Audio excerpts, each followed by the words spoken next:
Welcome back to Networking Unleashed Building Profitable Connections, the podcast where we uncover the strategies, stories, and systems that turn relationships into real results. I'm your host, Michael Forman, and today we're diving into a conversation that sits right at the crossroads of technology and human connection. We're talking about how AI is transforming marketing, revolutionizing content creation, sharpening audience targeting, and taking campaign optimization to the next level. But here's the big question. Can AI help us build better relationships, or are we just risking turning our networks into just another automated process? My guest today is here to unpack exactly how business can leverage AI to stay ahead without losing the human touch that makes networking so powerful. So come on, let's grab it. I'd like to welcome to the podcast Al Kushner. And I don't want to butcher his background, so I'll let him tell you a little bit about it. Al, welcome to the podcast. Thank you, Michael. Glad to be here and appreciate the opportunity. So, a background. So, I am an award-winning author. My new book is called The AI LinkedIn Advantage.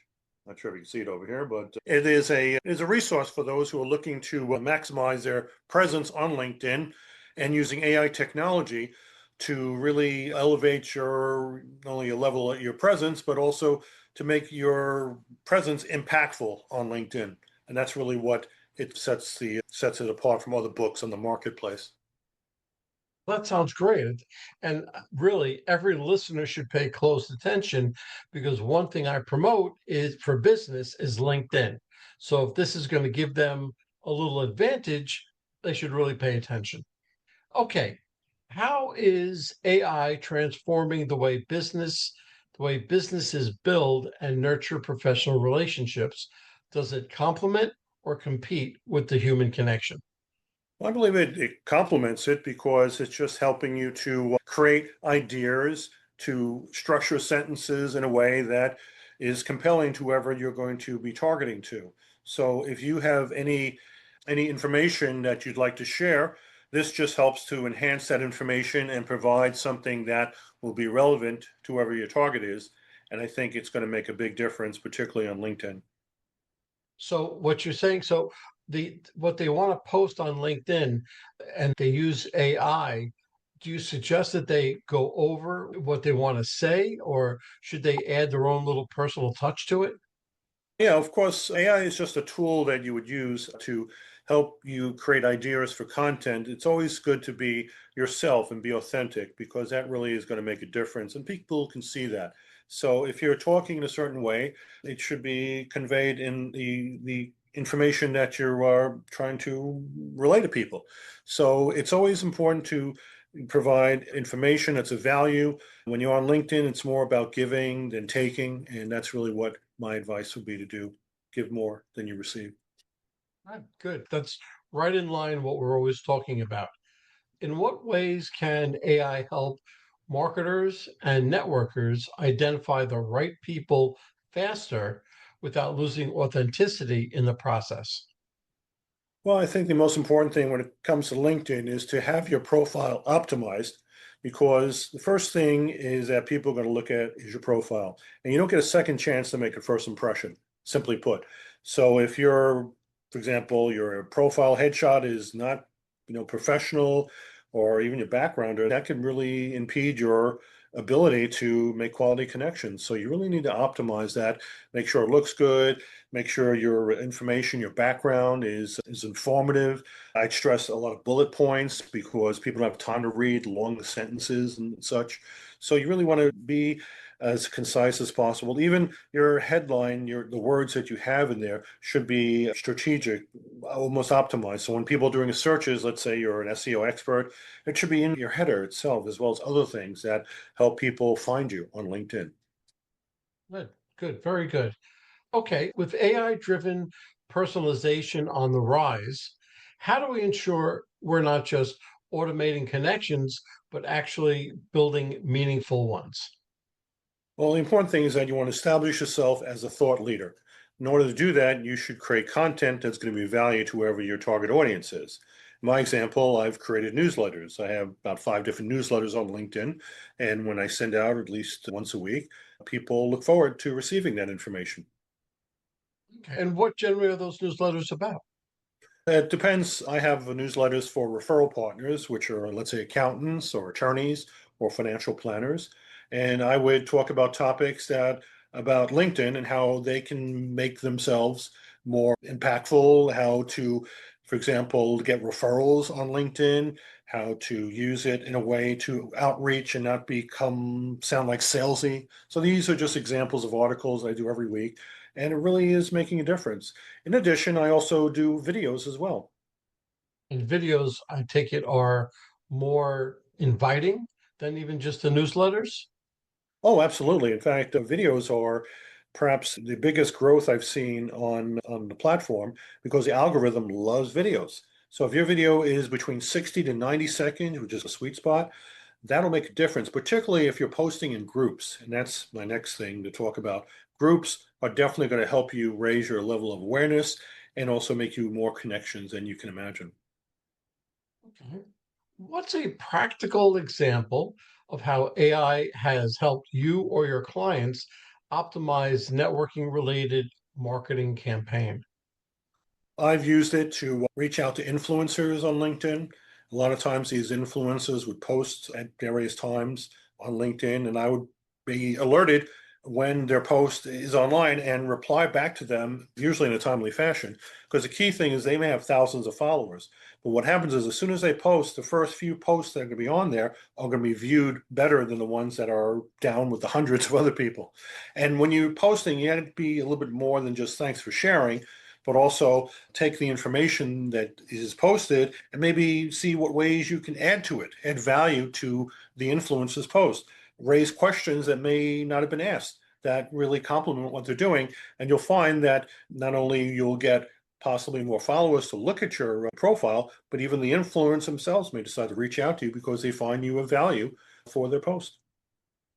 How do you suggest getting more? Everybody has a certain amount of LinkedIn connections, followers, and everything else. How would you suggest them getting more LinkedIn connections? The best way, of course, as I mentioned, is to join groups because you have an opportunity to connect with people that are like-minded or looking for the services that you offer.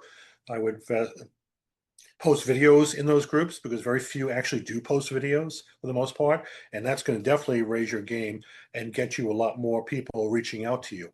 And that's really what you want to have is quality connections. So instead of posting haphazardly, post strategically into groups and use video as a format. That's definitely made a difference for me. Good, good. Okay, how can small businesses or solopreneurs leverage AI eh, for smarter networking and content outreach without needing a huge tech budget? With software like ChatGPT, it definitely helps you to create ideas for articles. It can actually help outline your article itself. And I think it's definitely a good resource where you don't have to spend a lot of money on hiring people to do that. You just access that. And a lot of times I do on the weekend create my newsletters for during the week. And then I use LinkedIn's scheduling to schedule in advance to post at times when people are most likely to read it and receive it at that time. Okay, good. So, what's your take on the balance between AI efficiency and irreplaceable value of face-to-face networking, and where should leaders be focusing? Certainly, AI does make a lot of efficiency when it comes to connecting with people, especially through Zoom and other types of platforms, because in-person networking has limitations because you have to be there physically to do something, and a lot of it is by geographic, where on platforms like LinkedIn, you can reach people worldwide for your services. Why limit yourself? And with AI technology, there's no reason why you can't use it to create content to reach your target audience, where normally it would be almost impossible through traditional ways. Do you network just through electronics, or do you face-to-face networking? I do speaking engagements. So when there's an opportunity to speak in front of associations, I do that. And I find that to be very important as far as an outreach, because speaking always is going to raise your level of awareness.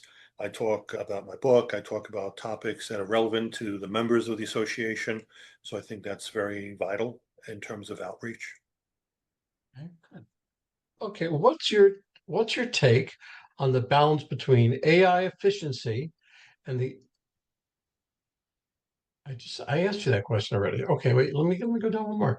What makes you see businesses, what mistakes do you see businesses making when they try to use AI to shortcut the relationship building? Very simple. I see a lot of businesses fail because the first thing they do as soon as they connect with someone is they pitch slap them. And that's definitely something that for me would be a no. And I immediately usually block these individuals because they don't understand this is not the way to do it. They have AI create some kind of elaborate sales pitch and they think I'm going to fall for it. And it's not. That's not how you make a connection. Same thing if you were in person with someone and as soon as they meet with you and they shake your hand, they're already pitching you. And that's not the way to do business. You really have to do it in a way that seems natural. Just get to know the person first, find out their interests, find out what they like about LinkedIn, for example.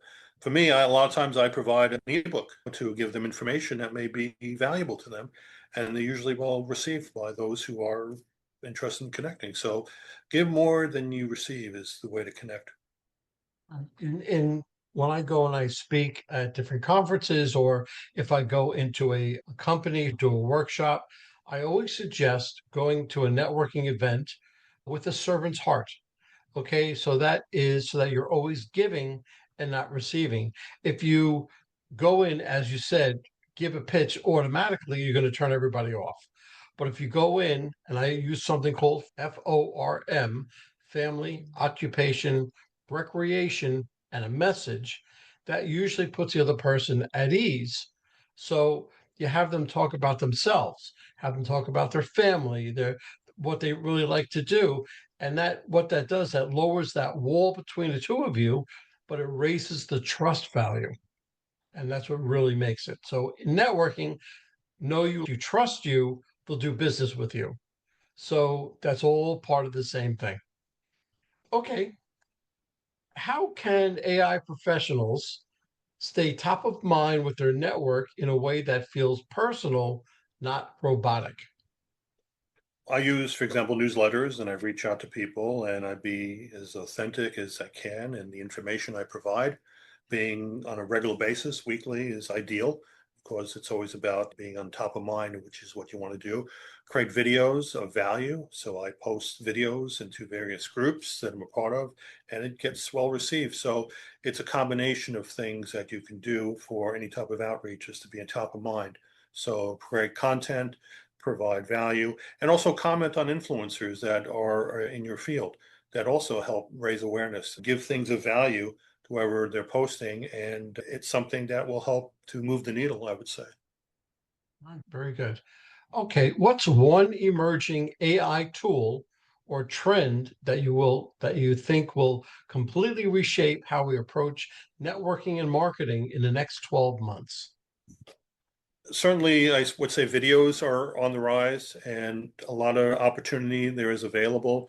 There are ways that perhaps you can create even an avatar of yourself with your thoughts and feelings and doing a video without you doing it yourself.